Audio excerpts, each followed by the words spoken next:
ملا نصیر الدین کا گدا مر چکا تھا اور اس کے بغیر ان کی زندگی بڑی مشکل سے گزر رہی تھی۔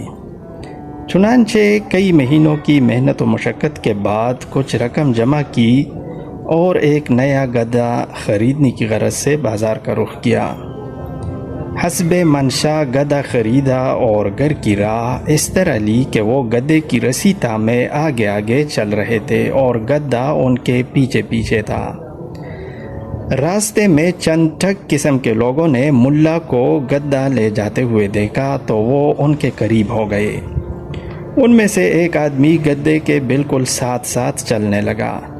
تھوڑی دیر بعد اس نے آہستہ سے گدے کی گردن سے رسی نکال کر اپنی گردن میں ڈال لی اور گدا اپنے ساتھیوں کے حوالے کر دیا۔ جب ملا اپنے گھر کے دروازے پر پہنچے اور مڑ کے پیچھے دیکھا تو 4 ٹانگوں والے گدے کی بجائے 2 ٹانگوں والا انسان نظر آیا۔ یہ دیکھ کر ملا سخت حیران ہوئے اور کہنے لگے، سبحان اللہ، میں نے تو گدا خریدا تھا، یہ انسان کیسے بن گیا؟ یہ سن کر وہ ٹھگ بولا، عقائے من، میں اپنی ماں کا ادب نہیں کرتا تھا اور ہر وقت ان کے در پہ آزار رہتا تھا۔ ایک دن انہوں نے مجھے بد دعا دی کہ تو گدا بن جائے، چنانچہ میں انسان سے گدا بن گیا تو میری ماں نے مجھے بازار میں لے جا کر فروخت کر دیا۔ کئی سال سے میں گدے کی زندگی بسر کر رہا تھا۔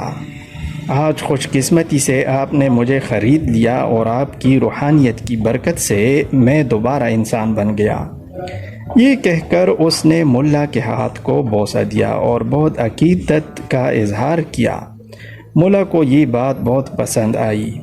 وہ پورے مسرت سے نصیحت کرتے ہوئے کہنے لگے، اچھا اب جاؤ اور اپنی ماں کی خدمت کرو، کبھی اس کے ساتھ گستاخی نہ کرنا۔